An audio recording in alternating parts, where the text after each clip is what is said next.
पेश खिदमत है आज की टिप।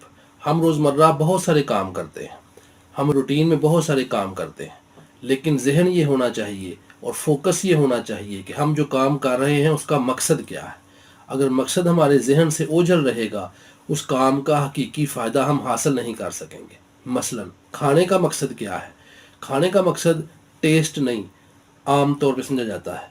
खाने का मकसद है कि इंसान अपनी भूख ख़त्म करे और एनर्जी हासिल करे ताकि उस एनर्जी को वो कहीं यूज़ कर सके। सोने का मकसद ये है कि इंसान अपनी थकावट दूर करे और फ्रेश होकर दोबारा से अपने काम में लग जाए। इल्म का मकसद ये है कि इंसान को राइट वे और रॉन्ग वे का फ़र्क पता हो और वो राइट वे को अख्तियार करे।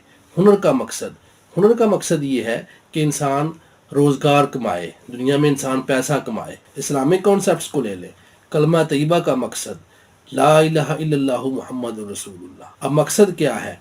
कोई माबूद नहीं, कोई मतलूब नहीं, कोई महबूब नहीं, कोई मकसूद नहीं, कोई मौजूद नहीं। इंसान ये ऐलान करता है और दायरा इस्लाम में दाखिल होता है। नमाज का मकसद अल्लाह पाक से मुलाकात और मुनाजात और उसको राज़ी करने का ज़रिया। रोज़ा का मकसद है तकवा यानी परहेज़गारी। आप देखें कि इंसान की शदीद ख्वाहिश है खाना और पीना। अब अल्लाह पाक ने इस जायज़ शदीद ख्वाहिश को रोक दिया ताकि इंसान की ट्रेनिंग हो कि वो अपनी ख्वाहिशात को कंट्रोल कर सके। ज़कात का मकसद ये है कि इंसान के पास जो पैसा है उसमें गरीबों और यतीमों का भी हिस्सा रखा जाए, उनको भी शामिल किया जाए।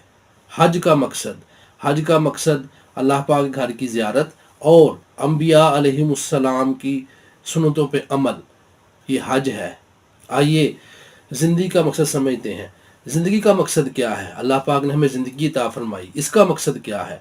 ज़िंदगी का मकसद ये है कि इंसान अच्छे कामों और नेकी के रास्तों को अपनाए और बुरे कामों, बदअमालियों और गुनाहों की आसाइशों से इंसान अपने आप को बचाए और एक पकीज़ा ज़िंदगी और कल्ब सलीम लेकर अल्लाह पाक की बारगाह में आखिरत में हाज़िर हो। ज़िंदगी का मकसद। So the tip is always focus on the purpose, focus on the goal, ताकि उसका एक रियल बेनिफिट हमें हासिल हो। Thank you very much.